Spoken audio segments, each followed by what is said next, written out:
अगस्त 1932 में प्रेमचंद की एक कहानी छपी, ठाकुर का कुआं, जागरण पत्रिका में छपी थी। आज जिसे दलित विमर्श कहा जाता है, आप उसका स्रोत इस कहानी में देख सकते हैं।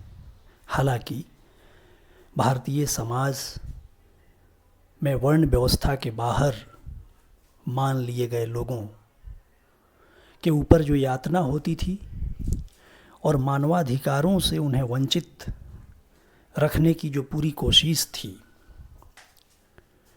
उसके सवालों पर प्रेमचंद पहले भी कई कहानियां लिख चुके थे। पानी का सवाल ऐसा ही एक सवाल था। आप अपने जेहन में महाड़ सत्याग्रह को रखें, फिर इस कहानी को सुनें, तब आपको इसकी भयावहता का पता चलेगा। प्रेमचंद लिखते हैं इस कहानी में कि जब वो दलित महिला गंगी कुआं से पानी निकालकर ऊपर रखने ही वाली थी कि ठाकुर का दरवाज़ा खुला। और ठाकुर का दरवाज़ा का खुलना उतना भयावह था जितना शेर का भी मुंह भयावह न होगा। ये आलम था। आप इस कहानी के आलोक में दलित समुदाय के ऊपर होने वाले अत्याचार और गैर दलितों की धूर्तता को भी समझ सकते हैं। इस कहानी में सिर्फ दलित समुदाय पर होने वाले अत्याचार का ही जिक्र नहीं है, उसका ही बेहद संवेदनशील और भयावह चित्रण नहीं है, बल्कि साथ ही द्विज परिवार की महिलाओं की क्या हालत थी उसका वर्णन भी है। अब सुनिए प्रेमचंद की सुप्रसिद्ध कहानी ठाकुर का कुआं। जोखू ने लोटा मुंह से लगाया तो पानी में सख्त बदबू आई। गंगी से बोला, यह कैसा पानी है, मारे बास के पिया नहीं जाता। गला सूखा जा रहा है और तू सड़ा पानी पिलाए देती है। गंगी प्रतिदिन शाम पानी भर लिया करती थी। कुआं दूर था, बार बार जाना मुश्किल था। कल वह पानी लाई तो उसमें बदबू बिल्कुल न थी। आज पानी में बदबू कैसी? लोटा नाक से लगाया तो सचमुच बदबू थी। जरूर कोई जानवर कुएं में गिरकर मर गया होगा, मगर दूसरा पानी आवे कहाँ से? ठाकुर के कुएं पर कौन चढ़ने देगा? दूर से लोग डांट बताएंगे। साहू का कुआं गांव के उस सिरे पर है, परंतु वहां भी कौन पानी भरने देगा? कोई तीसरा कुआं गांव में है नहीं। जोखू कई दिनों से बीमार है। कुछ देर तक तो प्यास रोके चुप पड़ा रहा, फिर बोला, अब तो मारे प्यास के रहा नहीं जाता। ला थोड़ा पानी नाक बंद करके पी लूं। गंगी ने पानी न दिया। खराब पानी से बीमारी बढ़ जाएगी इतना जानती थी, परंतु यह न जानती थी कि पानी को उबाल देने से उसकी खराबी जाती रहती है। बोली, यह पानी कैसे पियोगे? न जाने कौन जानवर मरा है। कुएं से मैं दूसरा पानी लाए देती हूँ। जोखू ने आश्चर्य से उसकी ओर देखा। पानी कहाँ से लाएगी? ठाकुर और साहू के दो कुएं तो हैं, क्या एक लोटा पानी न भरने देंगे? हाथ पांव तुड़वा आएगी और कुछ न होगा। बैठ चुपके से, ब्राह्मण देवता आशीर्वाद देंगे, ठाकुर लाठी मारेंगे, साहू जी 1 के 5 लेंगे। गरीबों का दर्द कौन समझता है? हम तो मर भी जाते हैं तो कोई द्वार पर झांकने नहीं आता। कंधा देना तो बड़ी बात है, ऐसे लोग कुएं से पानी भरने देंगे? इन शब्दों में कड़वा सत्य था। गंगी क्या जवाब देती, किंतु उसने वह बदबूदार पानी पीने को न दिया। रात के 9 बजे थे। थके मांदे मजदूर तो सो चुके थे। ठाकुर के दरवाजे पर 5-10 बेफिक्रे जमा थे। मैदानी बहादुरी का तो अब न जमाना रहा है न मौका। कानूनी बहादुरी की बातें हो रही थीं। कितनी होशियारी से ठाकुर ने थानेदार को एक खास मुकदमे में रिश्वत दी और साफ निकल गए। कितनी अक्लमंदी से एक मार्के के मुकदमे की नकल ले आए।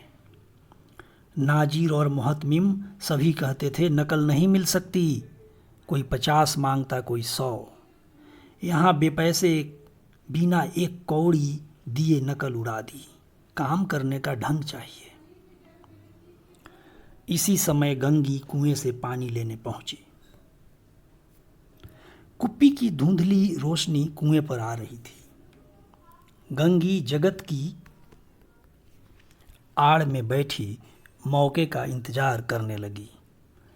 इस कुएं का पानी सारा गांव पीता है, किसी के लिए रोका नहीं, सिर्फ ये बदनसीब नहीं भर सकते।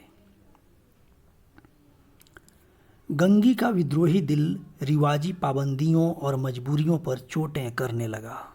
हम क्यों नीचे हैं और ये लोग क्यों ऊंचे हैं? इसलिए कि ये लोग गले में तागा डाल लेते हैं। यहाँ तो जितने हैं एक से एक छठे हैं। चोरी ये करें, जाल फरेब ये करें, झूठे मुकदमे ये करें।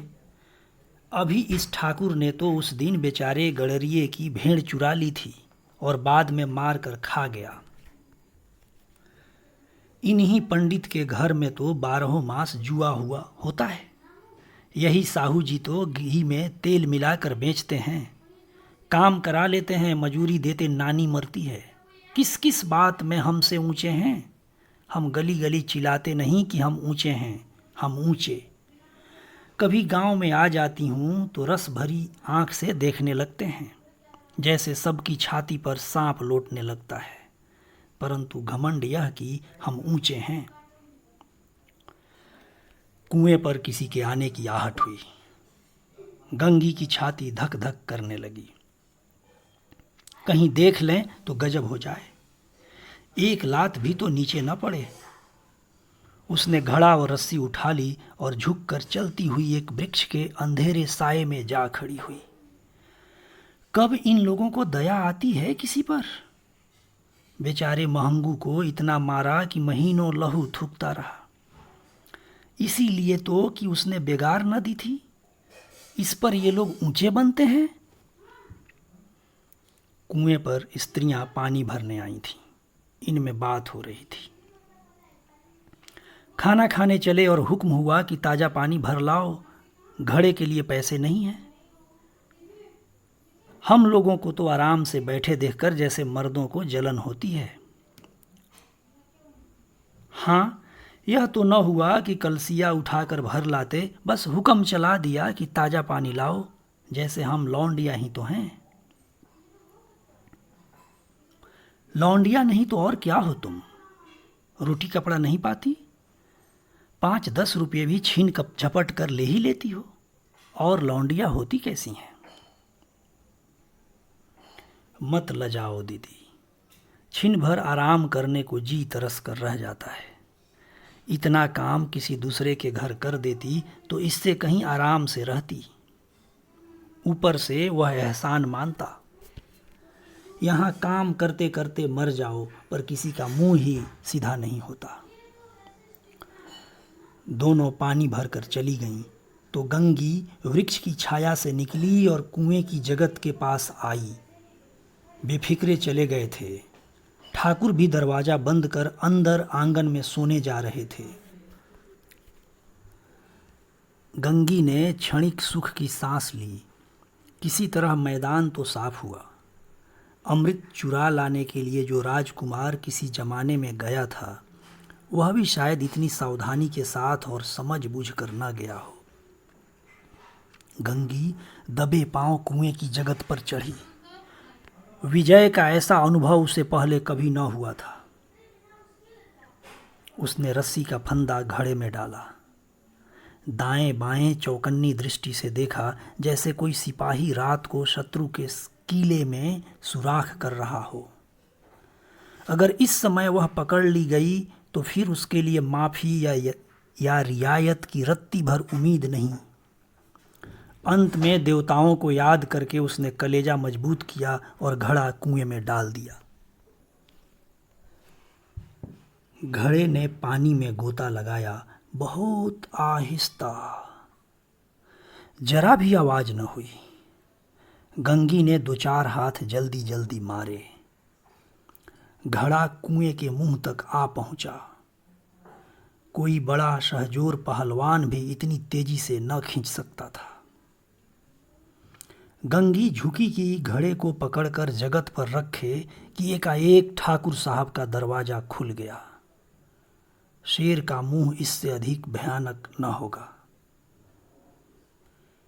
गंगी के हाथ से रस्सी छूट गई।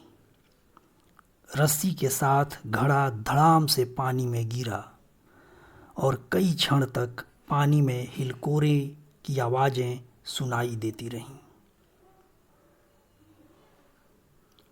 ठाकुर कौन है, कौन है, पुकारते हुए कुएं की तरफ आ रहे थे और गंगी जगत से कूदकर भागी जा रही थी। घर पहुंचकर देखा कि जोखू लोटा मुंह से लगाए वही मैला गंदा पानी पी रहा है। कहानी पाठ राजीव रंजन गिरी। शुक्रिया।